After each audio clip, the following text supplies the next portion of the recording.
Bom dia a todos.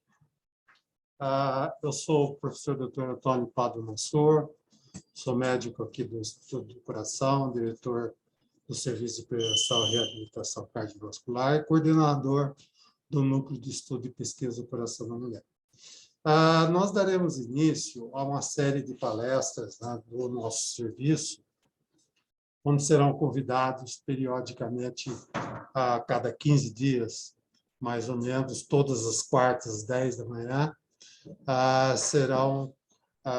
terão palestras, né, de nossos professores convidados. E hoje nós daremos início com uma apresentação sobre a doença aterosclerótica coronária nas mulheres. Tá? E vamos mostrar mais ou menos o que nós já fizemos e o que estamos fazendo, né? O racional da sequência dos nossos estudos. E, com isso, caso vocês, nessa apresentação, tenham alguma ideia, queiram participar de alguma forma, a gente fica muito agradecido e esperamos que essa participação toda exista e que a gente complemente uma série de dúvidas, uma série de problemas associados à doença aterosclerótica, à doença coronária nas mulheres. Nós sabemos que... deixa eu...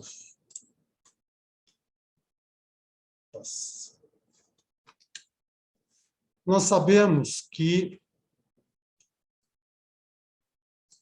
Angela, tem duas pessoas esperando, né? Nós sabemos que o principal mecanismo etiopatogênico da doença aterosclerótica, da doença coronária nas mulheres, é o processo da aterosclerose, como nos homens, é o principal componente, né, da doença. E na aterosclerose, tanto na proteção como em algumas no mecanismo desencadeador dessa doença, né, existem as vias hormonais, a via não hormonal, e nós vamos comentar também alguns aspectos epidemiológicos que nós analisamos na população brasileira. Em relação a esses aspectos epidemiológicos, nós podemos, e a grande maioria dos países mostram que as mulheres vivem mais que os homens. Tá?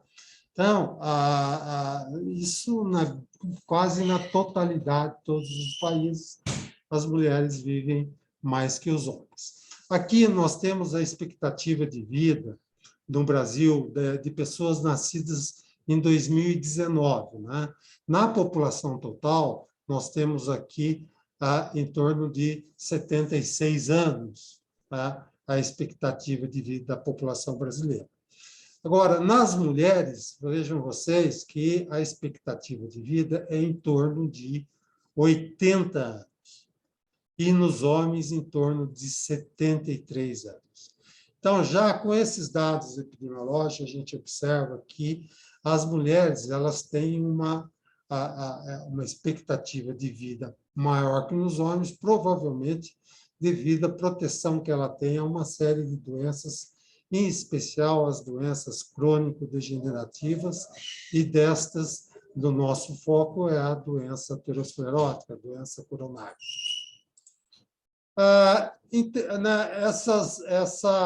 Esses slides mostram os dados mais recentes sobre a mortalidade por doenças cardiovasculares, tanto em homens como mulheres, na população brasileira, no ano de 2019. Tá? Então, a gente pode observar que, aqui no gráfico à esquerda, né, nós temos a mortalidade por 100 mil habitantes na população entre 35 e 74 anos, a mortalidade por infarto. A linha azul, a mortalidade por infarto nos homens, e a vermelha, a mortalidade pelo infarto agudo do miocárdio nas mulheres. E do lado direito, a gente tem a mortalidade pelo acidente vascular cerebral, né, que a gente globalmente a gente pode chamar essas doenças cérebrovasculares, e a principal delas é o acidente vascular cerebral. E a gente observa também que existe em ambas as doenças, a mortalidade por essas doenças, uma distribuição mais ou menos exponencial, né? E que vai aumentando com a idade e vai aumentando a mortalidade por essas doenças, que fazem parte das doenças crônico-degenerativas, que mais comum, que ocorrem mais tardiamente. E a gente observa também que sempre, né, para qualquer faixa etária, a mortalidade vai ser sempre maior nos homens do que nas mulheres. E aqui a gente observa como que está a tendência da mortalidade dessas doenças no Brasil desde 1996. Então, esses dois gráficos eles têm tamanhos diferentes, só para mostrar a proporcionalidade entre dessas mortes, né?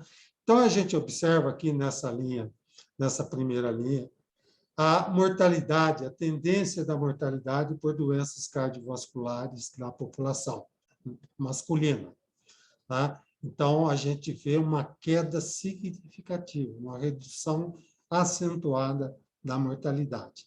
E a gente observa que em 1996, por exemplo, nós tínhamos em torno de quase 430 mortes por 100 mil habitantes, e em 2017 nós tínhamos em torno de 270 mortes por 100 mil habitantes por doenças cardiovasculares nos homens. E a gente observa que as mulheres, a incidência em 96, nós tínhamos em torno de quase 270 mortes por 100 mil habitantes, enquanto que em 2017 a mortalidade era em torno de 160 mortes por 100 mil habitantes. Então, a gente pode ver a grande diferença, né, entre os homens e mulheres em mortes, né, por 100 mil habitantes, mostrando que as mulheres morrem bem menos do que os homens do ponto de vista cardiovascular. Mas, mesmo assim, as doenças cardiovasculares são ainda as principais causas de morte na população brasileira. Então, aqui nessas outras linhas, a gente tem a mortalidade por câncer, que a gente vê que é mais ou menos estável no homem, também nas mulheres, né? Enquanto que a mortalidade exclusivamente por infarto agudo do miocárdio e por acidente vascular cerebral já também mostra uma tendência significativa de queda, tanto nos homens quanto nas mulheres. Então, apesar da tendência de queda, ainda é significativa a mortalidade por essas doenças na nossa população, por doenças cardiovasculares. O ponto é que, para essa faixa etária que nós estamos analisando, que é em torno de 35 e 74 anos, que é a principal faixa etária que o mundo inteiro analisa mais ou menos essa faixa etária, devido sempre aos aspectos socioeconômicos, culturais que estão envolvidos, né? É uma das faixas etárias mais importantes, dos aspectos socioeconômicos, e de 96 a 2017. Né? Então, aqui a gente tem a mortalidade por doenças cardiovasculares, mostrando aquela tendência que nós observamos previamente, que é uma redução muito significativa da mortalidade por essas doenças. Enquanto que o câncer na população brasileira, para essa faixa etária, lembrando sempre de 35 a 74 anos, ela mantém-se inalterada. E, mantendo-se essas tendências, por volta de 2024 e 2025, nós teremos a mortalidade por câncer vai ultrapassar a mortalidade por doenças cardiovasculares. Nós vamos observar uma transição epidemiológica muito significativa, né? E aí a gente, além da prevenção que a gente faz para as doenças cardiovasculares, eu acho que do aspecto do aspecto de prevenção, acho que nós estamos fazendo, né? Os cardiologistas, os clínicos, os médicos em geral, estão fazendo o dever de casa, porque a gente vem observando uma tendência significativa de queda. E a gente precisa também começar a intensificar, de alguma forma, tá? A prevenção também da mortalidade por câncer. Tá? Isso quer dizer que a população ela precisa ter um acesso maior aos serviços de saúde, tá? Onde elas possam fazer essa prevenção, que nós tenhamos mais formas de diagnosticar ou de fazer um diagnóstico precoce, e com isso a gente prevenir a mortalidade por câncer. Então, logo, logo nós vamos entrar numa dupla prevenção importantes, né, do ponto de vista, por serem as doenças que mais causam morte na população brasileira. Bom, em resumo, a gente pode dizer que as mulheres, elas, em termos de doenças cardiovasculares, elas estão indo bem também, assim como os homens, em termos de tendência. E elas realmente elas têm um benefício significativo quando comparado aos homens, elas morrem muito menos, apesar de lembrar que sempre a mortalidade por doenças cardiovasculares é a principal causa na população, nas mulheres. Agora, se a gente fizer só apenas um exercício, vamos pegar as mulheres e homens e colocá-los próximos de uma mesma faixa etária. Né? Então, para a mulher ela ter a doença arterial coronária, aqui é a doença coronária estável, né? Para ela ter doença aterosclerótica na idade próxima dos homens, ela vai ter o que muitos estudos vêm mostrando atualmente, que elas precisarão ter um número maior de fatores de risco comparado aos homens. Então, quando a gente traz essa faixa etária muito próxima de homens e mulheres, a gente vê que as mulheres elas vão ter um índice de massa corpórea maior, ela vai ter uma prevalência maior de hipertensão, de diabetes mellitus, né? O perfil lipídico dela, hipertrigliceridemia ou hipercolesterolemia, vai ser mais prevalente nas mulheres. Então, ela tem que ter um conjunto, um número e uma intensidade de fatores de risco maior, né, do que os homens para ela ter uma doença aterosclerótica nessa faixa etária próxima dos homens. Exceto o fumo, que, nesse estudo nosso, a prevalência foi maior no sexo masculino. Bom, tá bom. Se ela tem uma proteção, né, maior em relação aos homens, apesar da doença ser ainda a principal causa de morte.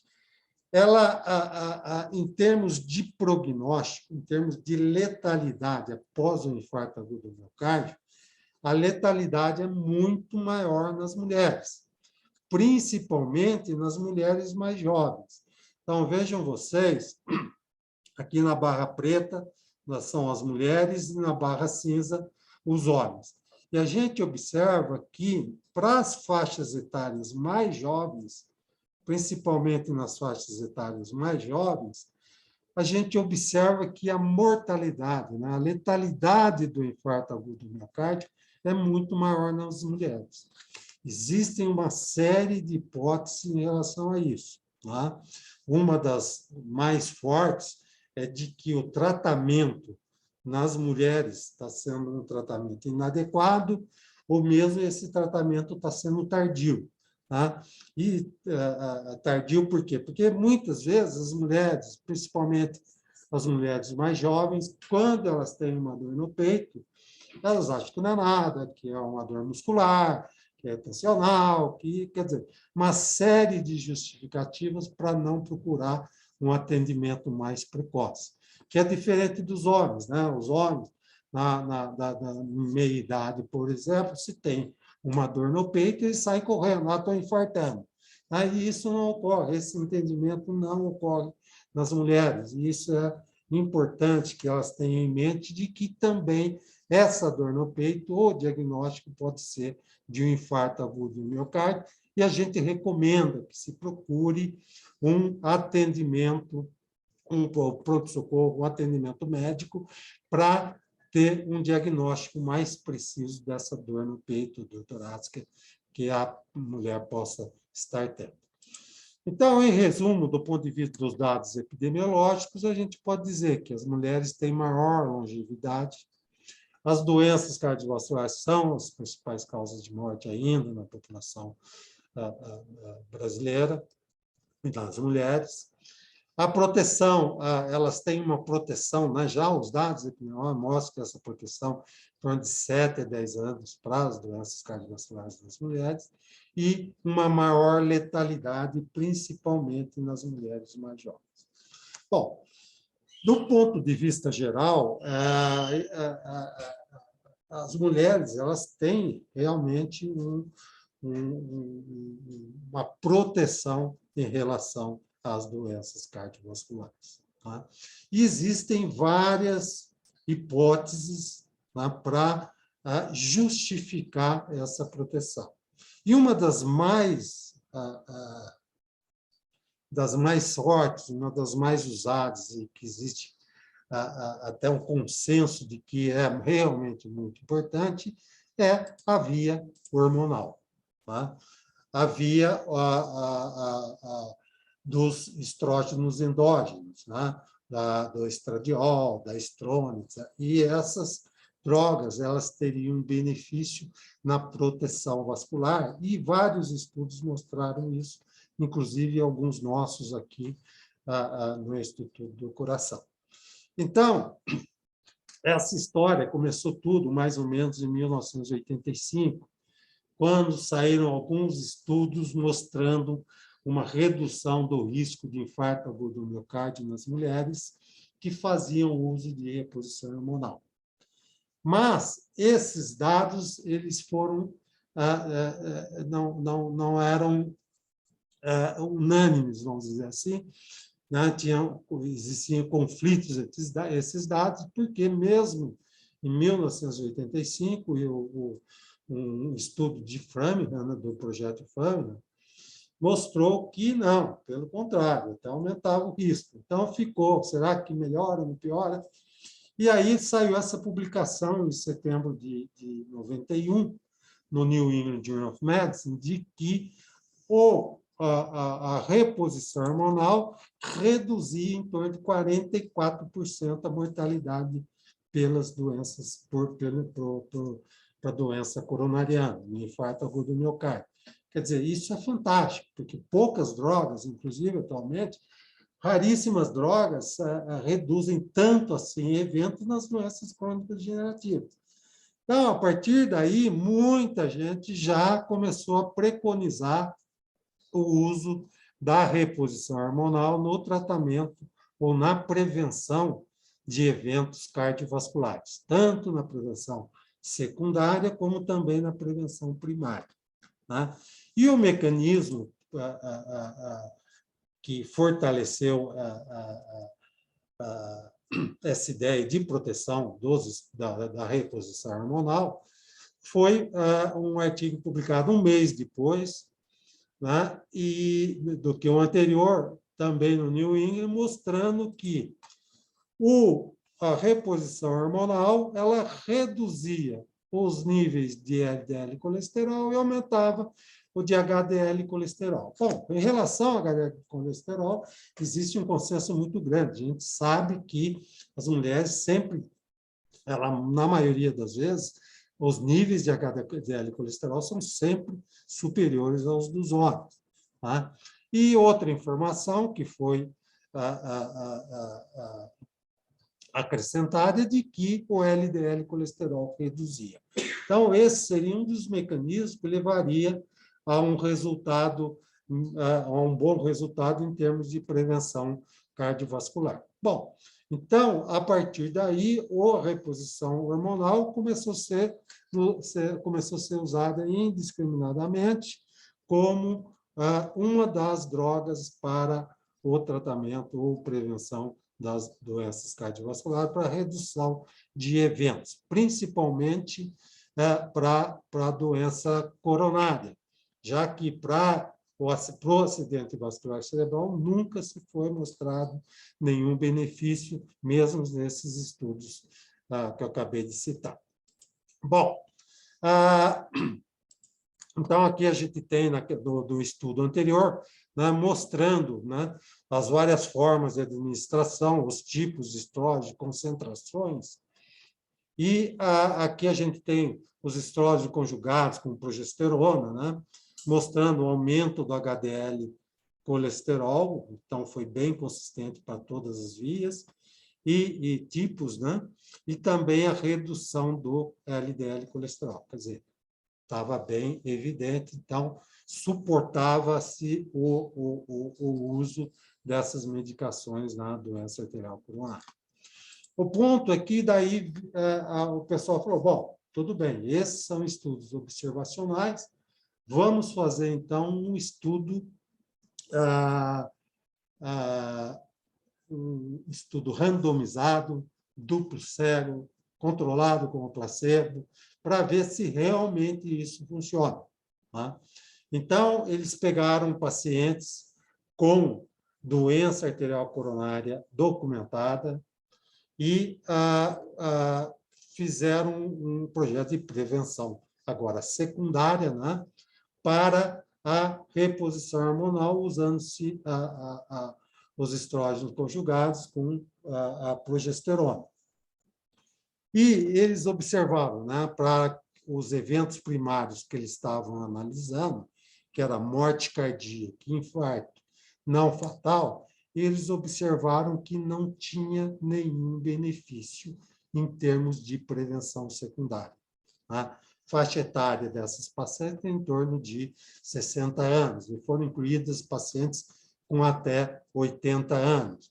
E isso foi uma das críticas para o não benefício da reposição hormonal na prevenção secundária. Mas, realmente, não foi observado uma redução de eventos. Pelo contrário... Ali com o Militão. Asensio. De lado com o Lucas Vasquez.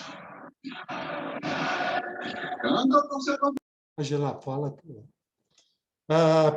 Pelo contrário, né? Nós tivemos até um aumento dos eventos tromboembólicos venosos. Tá? Então, nós tivemos aumento da trombose venosa profunda e dos eventos tromboembólicos. Tá? Então, quer dizer, não só não adiantava, como também piorava em termos de aparecimento de novas doenças, novos eventos e de eventos tromboembólicos. Então, já se começou a questionar muito a reposição hormonal nessa época.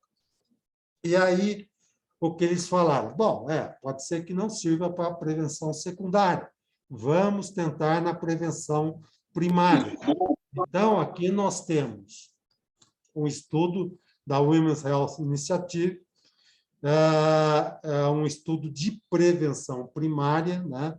Foi a reposição hormonal na pós-menopausa em mulheres saudáveis, e eles observaram também nenhum benefício, tanto para doença coronária, quanto para o acidente vascular cerebral, quanto também aqui não foi observado para a embolia pulmonar, e também não teve um aumento da incidência de câncer de mama, que é uma das grandes preocupações na reposição hormonal.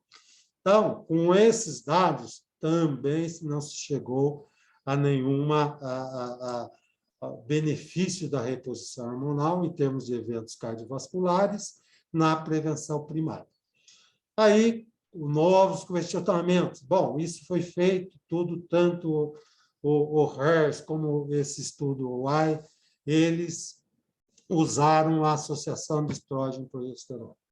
E a gente sabe que a progesterona reduz os benefícios dos estrógenos, pode interferir também no seu benefício geral. Bom, então, o que eles fizeram? Pegaram mulheres sem úteros, esterectomizadas, e fizeram a reposição hormonal somente com estrógeno.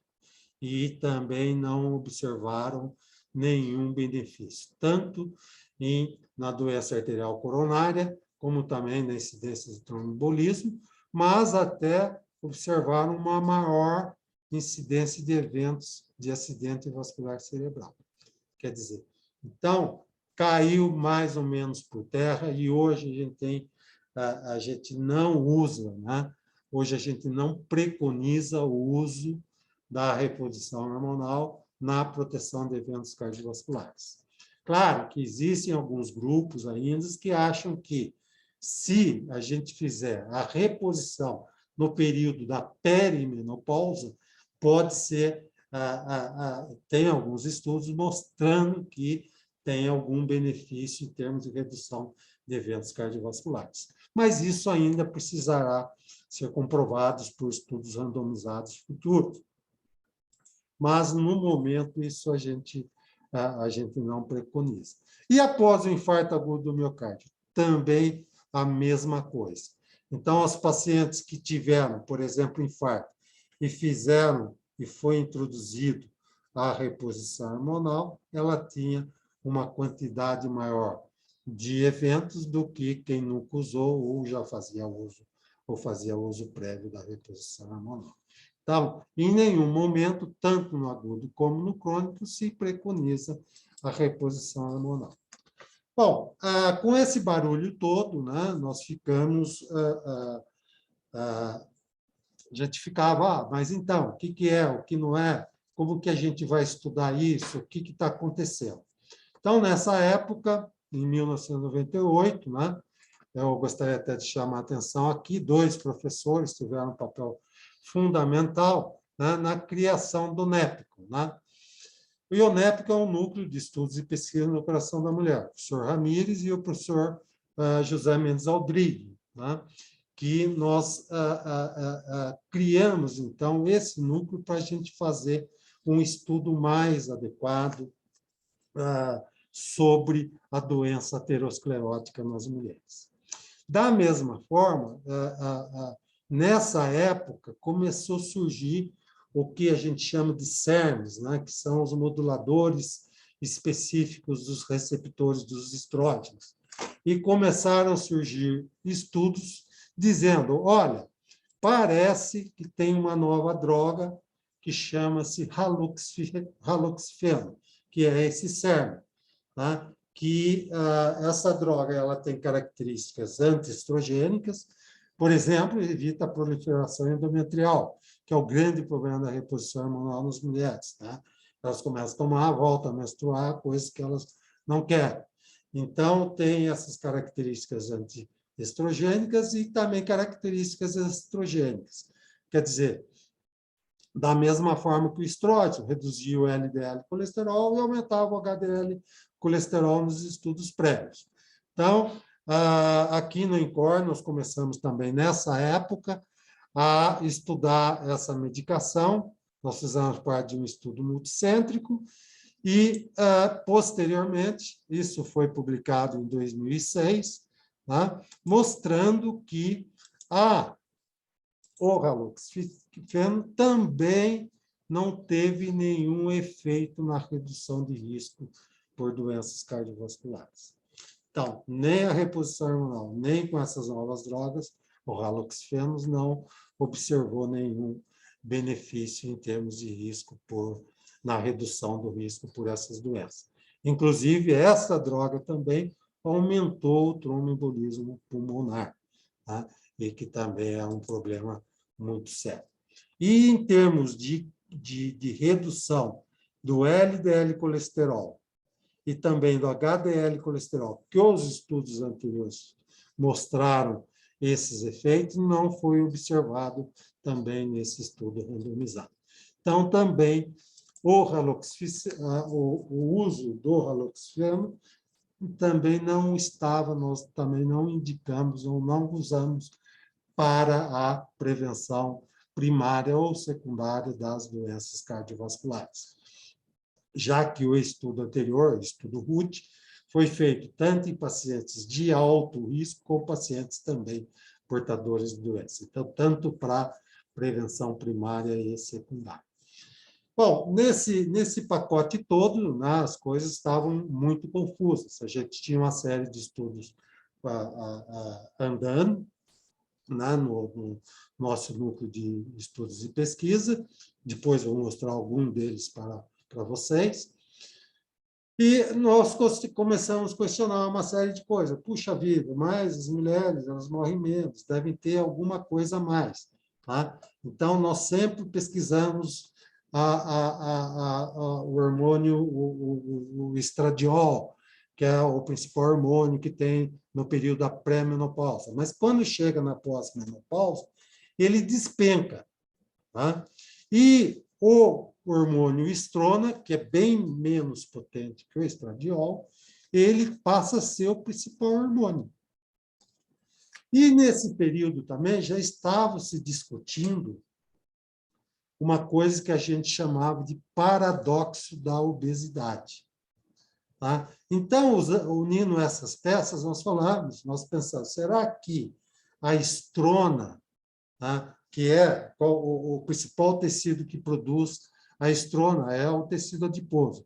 Será que a estrona não pode ser a peça-chave em termos de proteção dessas mulheres? Né? Porque esses dados epidemiológicos, né? Veja a importância dos dados epidemiológicos. Esses dados epidemiológicos mostrar que as mulheres com sobrepeso e obesidade grau 1, ela tinha uma resposta muito melhor do ponto de vista para a doença arterial coronária estável. Tá? Ela tinha uma melhor evolução, quando tinha procedimento, por exemplo, percutâneo, tinha uma melhor evolução, quando pós-operatórios também tinha melhor evolução. Então, criou-se, não só para doença cardiovascular, mas também para algumas doenças, por exemplo, para osteoporose. Então, as mulheres obesas tinham uma maior proteção. Aí começou essa ideia, será que a estrona é a peça-chave? O que nós fizemos? Bom, vamos fazer um estudo, vamos analisar isso. Então, nós pegamos essas pessoas que tinham obesidade grau 1, ou sobrepeso, e fomos analisar os níveis de estrona. E nós observamos que, aqui na linha vermelha, são as mulheres que tinham níveis maiores de estrona. E a gente observa que a mortalidade teve uma tendência, né? Nós observamos uma tendência de menor mortalidade nas mulheres. Isso num período de segmento de 2 anos. Bom, não foi estatisticamente significante, mas será que é o período curto de segmento? Tá. Então, nós analisamos essa população 10 anos depois. Tá? E 10 anos depois, nós observamos, aqui a linha vermelha, são as mulheres com níveis maiores de estrona, tá? Tinham uma mortalidade menor do que as mulheres com níveis menores de estrona, mostrando que a estrona realmente pode ser uma peça importante nas doenças cardiovasculares. E, atualmente, nós temos um projeto de pesquisa, que é um projeto de mestrado, que está sendo feito para avaliar esse tipo de comportamento e de algumas drogas que poderiam melhorar para estimular a produção de estrona. Então, isso que a gente está também fazendo e vamos ver os resultados dessa nova pesquisa. Mas a estrona mostrou-se que pode ser uma ferramenta, uma das peças de proteção das mulheres, principalmente no período da pós-menopausa. Hoje, então, só para chamar a atenção de vocês, né, durante esse período todo, nós fizemos uma série de estudos, né, junto no núcleo de estudos e pesquisa da cardiopatia na mulher, e nós estudamos vários aspectos das doenças, tanto do ponto de vista de fisiopatologia, como também do ponto de vista genético, da parte epidemiológica, quer dizer, vários aspectos que a gente poderia ver em torno, em relação à doença cardiovascular nas mulheres. Bom, depois desse barulho todo, né, em relação à via hormonal, aí nós questionamos, mas será que na pós-menopausa, será que não existe ou não tem uma participação de outras vias, né, que não seja a via hormonal? Então, em 2011, mais ou menos, eu comecei a rever uma série de artigos relacionados à longevidade. Tá? E, nessa série de artigos, praticamente a maioria deles, eles acabavam nos sistemas das sirtuínas. Tá? E esses sistemas, realmente, ele está associado a uma maior longevidade e a uma proteção cardiovascular. E nesses vários estudos, nós vimos que as sirtuínas, né, nós temos 7 tipos, né, mas as mais estudadas são a sirtuína 1 e 3, e os benefícios dela ocorrem em todo o organismo, né, desde na parte de cérebro, de gastrointestinal, muscular, mas o foco nosso foi a parte do sistema vascular.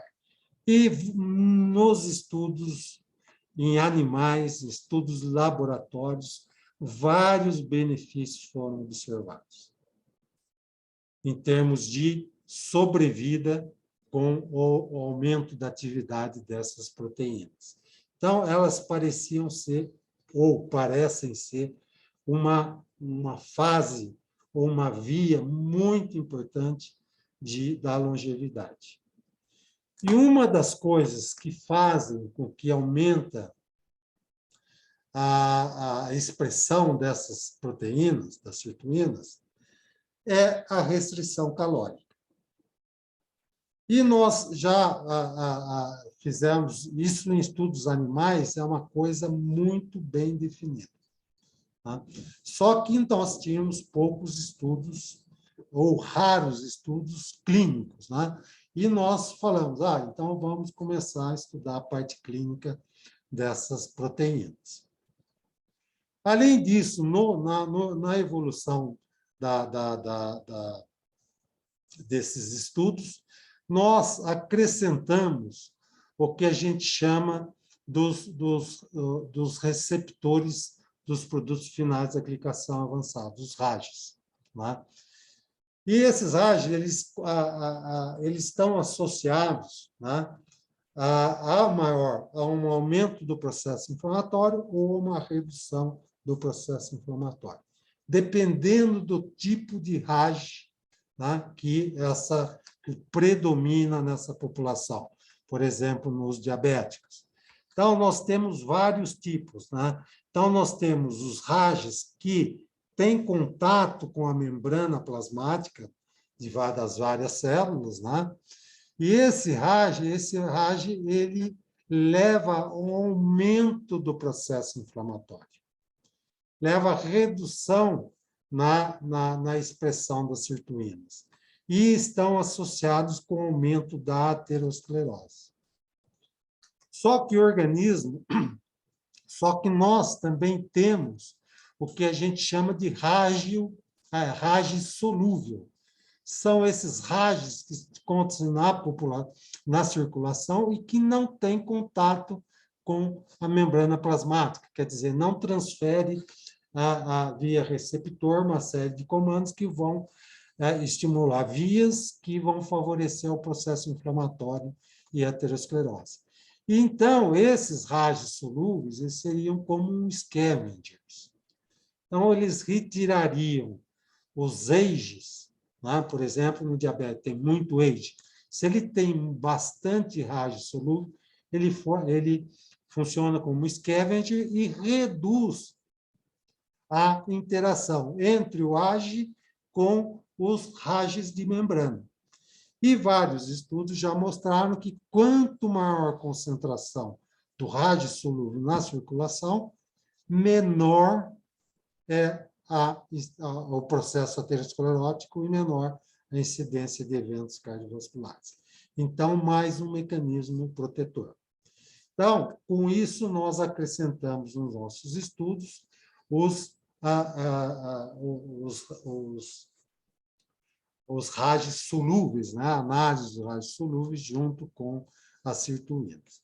Outro aspecto importante que os estudos epidemiológicos mostraram é que, se você, né, tem alguns fatores de risco para as doenças cardiovasculares, que a gente chama as métricas, né, ou métricas saudáveis, que é aqueles indivíduos que têm esses fatores de risco controlados. Então, tem estudos mostrando que existe um crosstalk, né, em relação às doenças cardiovasculares e às neoplasias. E a gente está vendo que as neoplasias são causas importantes e futuramente vão ser a principal causa de morte na população brasileira. E os estudos, vários estudos, né, publicados recentemente, eles mostraram que quanto maior o número de métricas saudáveis que a gente tem, por exemplo, uma dieta adequada, a gente tem uma atividade física adequada, o peso está dentro do esperado, a pressão arterial abaixo de 12/8, os níveis de colesterol, os níveis glicêmicos estão normais. Quer dizer, quanto maior o número dessas variáveis que a gente tem, menor vai ser a incidência de neoplasias. Tá? E, então, atualmente, nós estamos também levantando uma outra hipótese, que funcionam de uma forma associada ao sistema das sirtuínas e ao sistema dos rádios, que é o sistema da apoptose. Tá? E a gente tem uma série de vias metabólicas que vão levar as vias das capazes que vão finalizar com a morte celular. Então, uma das hipóteses é que, nas vias das capazes, ou uma maior ou menor expressão dessas vias, pode fazer com que o sistema da apoptose não leve a uma morte celular. Então, uma célula que está doente não leva à morte dessa célula, impede a apoptose, que seria o que ocorreria naturalmente, né? A célula morreria, mas não, a redução da apoptose favoreceria, então, o aparecimento de novos cânceres, de vários tipos de câncer. E a gente sabe que vários fatores de risco estão associados com vários tipos de câncer, por uma série de mecanismos.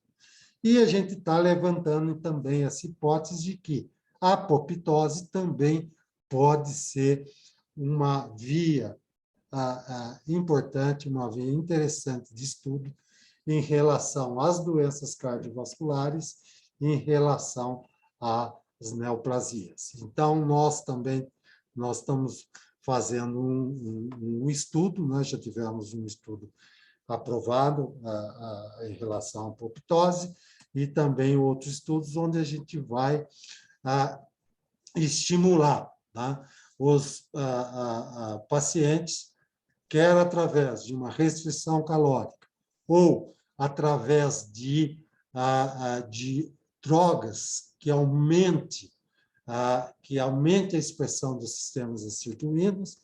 Por exemplo, né, a gente tem as drogas os fitoestrogênios, né, por exemplo, o resveratrol, e nós já estudamos, eu vou mostrar até um resultado para vocês. Também estamos estudando a quercetina, que são drogas que estimulam muito, né,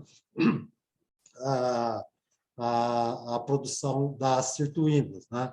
E até a gente pode lembrar um pouco do paradoxo francês, né, que os indivíduos, apesar de uma alimentação rica em gorduras, etc., eles têm uma menor incidência de doenças cardiovasculares, e muitos acreditam que seja devido ao maior consumo de vinho, né, e com também que tenha muito resveratrol, verduras e frutas. Bom, em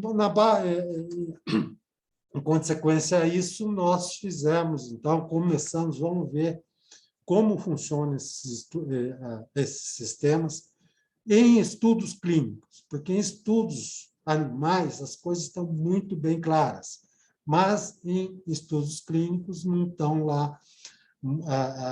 A gente está começando a estudar mais e tem poucos estudos na literatura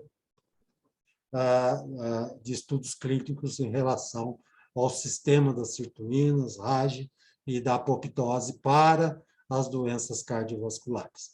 Então, esse foi o primeiro estudo que nós fizemos em indivíduos normais, né, que tinham sobrepeso ou, às vezes, uma obesidade grau 1, e nós submetemos esses indivíduos a uma suplementação com resveratrol. E comprovamos de que, realmente, o uso do resveratrol e também da restrição calórica, que é clássico, né, estimulava muito, aumentava muito a expressão das proteínas, das sirtuínas no cérebro. Então, esse primeiro passo nós observamos tanto em homens como também em mulheres. Então, será que esse é o mecanismo de proteção que está mais ativo nas mulheres? Tá? Então, nós começamos a estudar isso também. Aqui, quando nós acrescentamos, né, a expressão dos receptores da glicação avançada solúvel, tá? E também a restrição calórica mostrou um benefício muito interessante em relação à expressão do rádio solúvel. Tá? Então, será que isso é um mecanismo que poderia estar muito envolvido nisso? Pode ser. E nós fomos mais além um pouco, pegamos pessoas com um processo inflamatório crônico. Tá? Então, qual que seria um modelo de que a pessoa tem um processo inflamatório crônico e que a gente poderia tratar e depois checar de novo após o tratamento com o desaparecimento desse processo inflamatório crônico? Não dava para a gente usar, por exemplo, mulheres com doença reumática ou pacientes com doença reumática, por exemplo, reumatológica. Por quê? Porque a gente não ia conseguir uma cura desse processo inflamatório. Poderia até reduzir com algumas drogas, mas não teria uma cura. Então, surgiu uma tese da Pérola, que é uma dentista, e falamos, então vamos fazer o seguinte, a gente vai pegar os indivíduos com doença periodontal, né, muito doença periodontal, lá no Instituto, lá no Departamento de Odontologia, lá no campus da USP, e vamos tratar esse paciente. Né, faz todo aquele tratamento dentário, ela fez todo esse tratamento dentário, e também com uso de antibiótico padrão, o tratamento padrão para a doença periodontal, e depois nós avaliamos esses indivíduos novamente em vários aspectos, desde os aspectos inflamatórios, né, como também nos níveis da sirtuína 1. Então, e aqui a gente pode observar que, em termos de sirtuína 1, na presença de um processo inflamatório, essa via está comprometida. E quando a gente consegue tratar ou retirar esse processo inflamatório, ou pelo menos reduzir de uma forma acentuada, nós observamos um aumento da expressão dessas proteínas. Então, tudo isso todos esses estudos clínicos, né? Chama a atenção desses estudos clínicos. Estão mostrando para a gente que realmente pode ser esse sistema, esta via metabólica pode ser uma peça-chave na proteção cardiovascular e mesmo da longevidade observado nos estudos animais.